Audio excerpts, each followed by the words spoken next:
Good morning, Teresa with Our Home Life. I am making no-bake cookies that I'm going to be freezing. So I doubled the batch. I have 4 cups of sugar, half a cup of cocoa, and 2 sticks of butter. And now I'm going to add 1 cup of milk.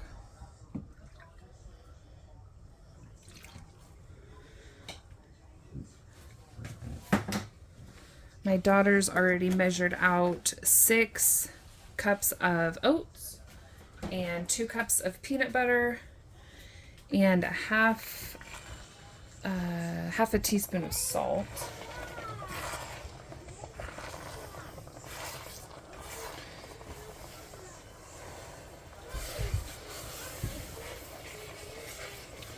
I'm just going to get this all combined and melted and boil it for a minute, and then I will take this over to, I have a giant bowl with the oats and the peanut butter. I like to melt the peanut butter in this after it's off the heat, and then add this into the oats and the salt. Oh, and I'll also add vanilla, sorry. And vanilla, I don't think I've ever measured vanilla. I just pour as much as I feel like should go in there. And then I'm gonna put this on either cookie sheets or parchment paper, not sure yet, and put them in the freezer.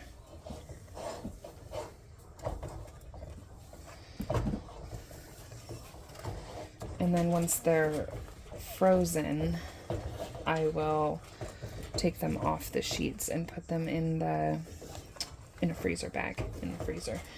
And I just did no-bake cookies, I don't know, like 2 or 3 weeks ago, maybe longer, probably longer.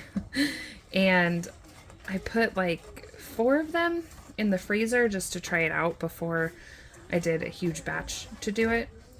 And I took them out yesterday and they were so good. It was like I had just made them. So I decided that I would go ahead and make several and put them in the freezer. So I'm going to be doing no-bake cookies. I did snowball cookies yesterday. I put those in the freezer and put them on a cookie sheet, and then took them off today and put them in a bag, so they're just in the freezer ready to cook. And I did bake some of them up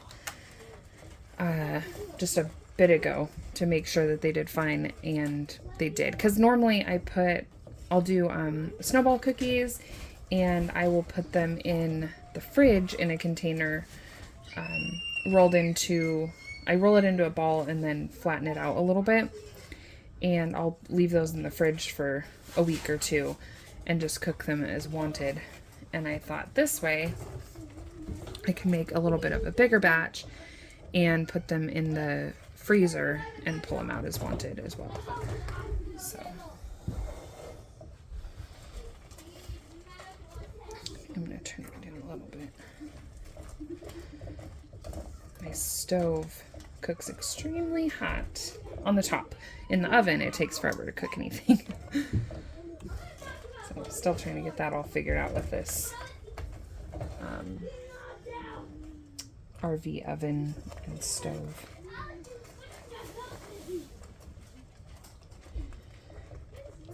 I'm gonna finish getting this to a boil, and then I'll bring you back for that part and show you how I add in the peanut butter.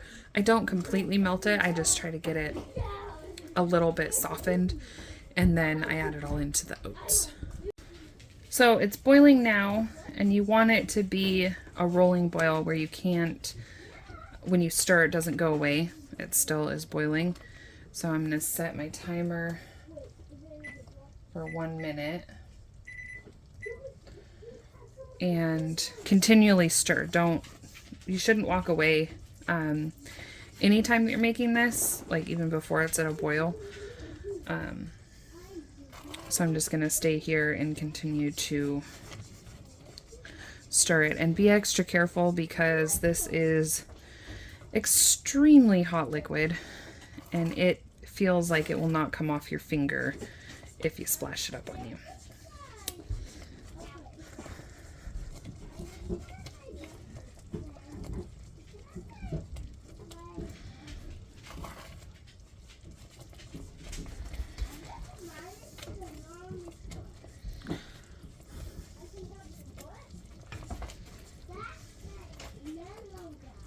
Turn the heat off, continue to stir.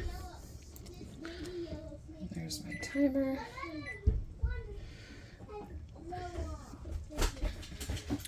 And now I just have a giant bowl with the peanut butter and oat mixture in it. And what I'm going to do is just, oh my, there we go.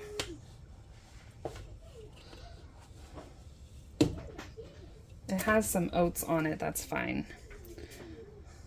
I just like to get it in here first to soften before I mix it all the way into the oats. So now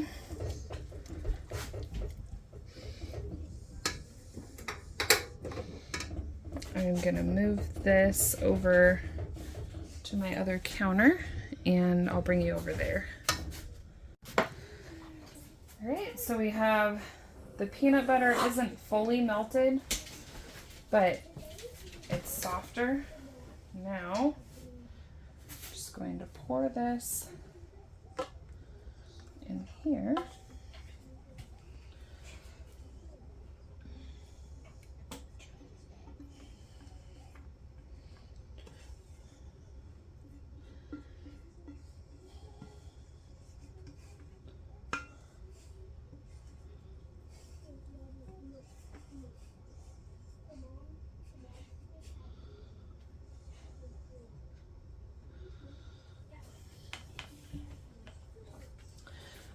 And just stir this up really well. And then you should have everything set up before you get this all out, because it's kind of a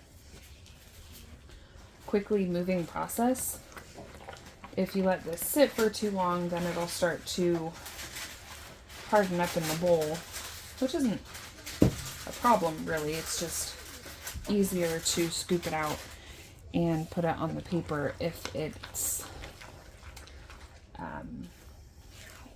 soft. So all of this is done. Now I'll clear this area up and bring over, I have a cookie sheet that I'm going to line with parchment paper so that I can put that in the freezer, and I'll just load both of the cookie sheets up and just freeze them one at a time, because my freezer really only has room for one tray at a time. I have my cookie sheet, and I'm just going to give this one more mix.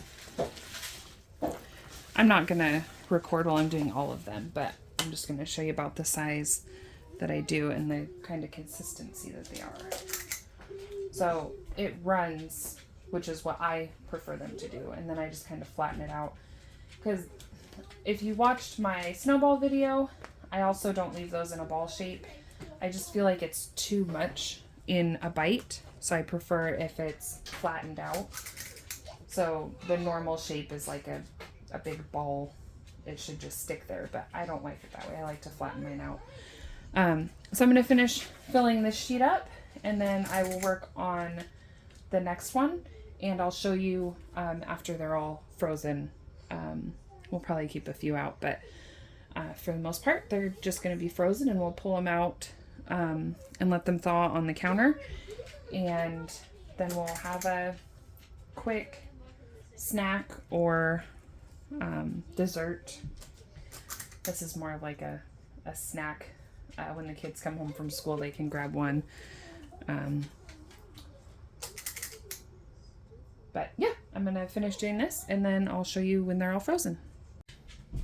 I figured I would throw this in here because it's one of the mixes that I wanted to make. Hot cocoa mix. So I'm going to put this on the no bake cookie video so that it's a little bit longer.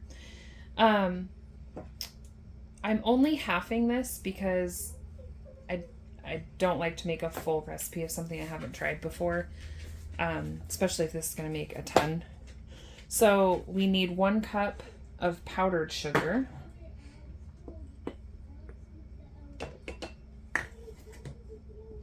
And all the measurements I'm giving you are for a half recipe.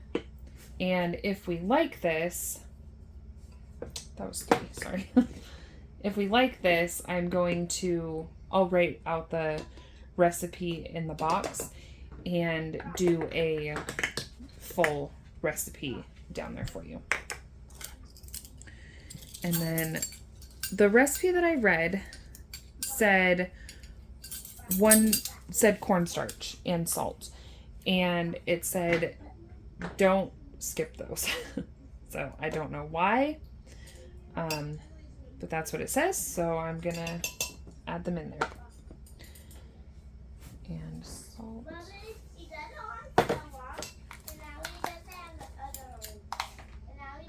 So that was 1 teaspoon of cornstarch, a half a teaspoon of salt, half a cup of cocoa powder, but I'm going to add the powdered milk first. And that is 1 1/4 cup.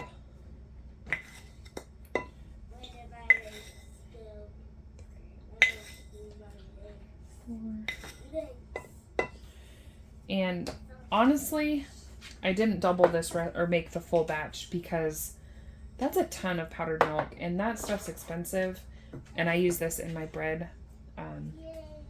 So hopefully, I'd like to find one that's not so much powdered milk because we make our hot cocoa with milk anyways. So I don't know. We'll see. And then a half a cup of powdered sugar.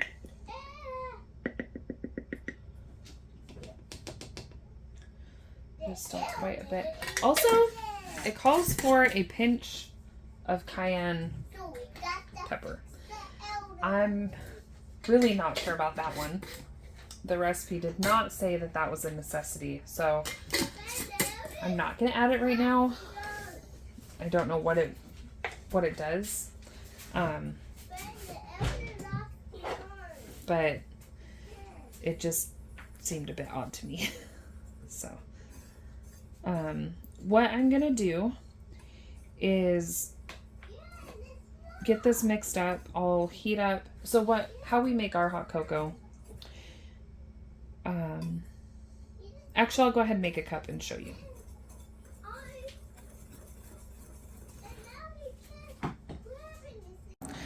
Okay, so what I decided to do, my daughter's going to help me out behind the camera. This cup is the Swiss Miss milk chocolate, and then this one is the one that I just made. And the water's done. And we use boiling water. Fill it about 2/3 of the way with water. And I like to do it that way because then the powder is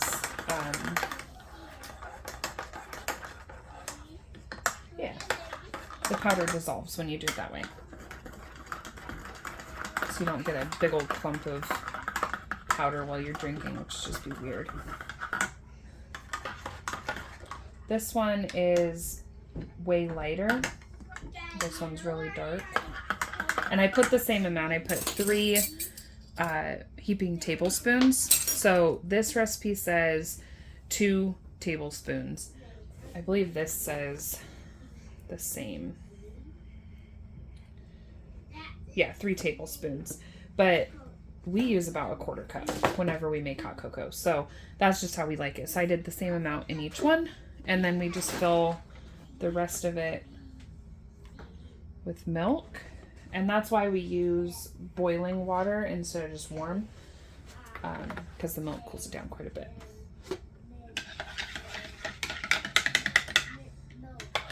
It's all dissolved. So I'm going to taste this one first and then pass it to my daughter.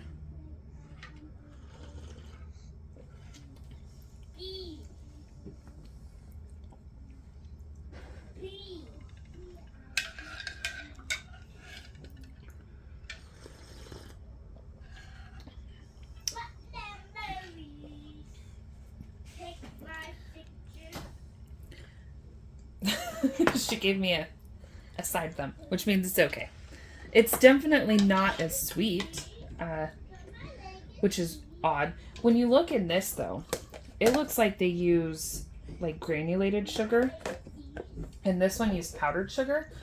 So maybe if I make it again, I might do like half powdered and half granulated sugar just to try it out. It's not bad, though.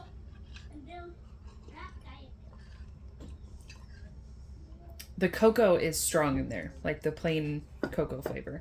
And it did say that Dutch cocoa would be better to use. That's just not something I have on hand. So I just use regular cocoa.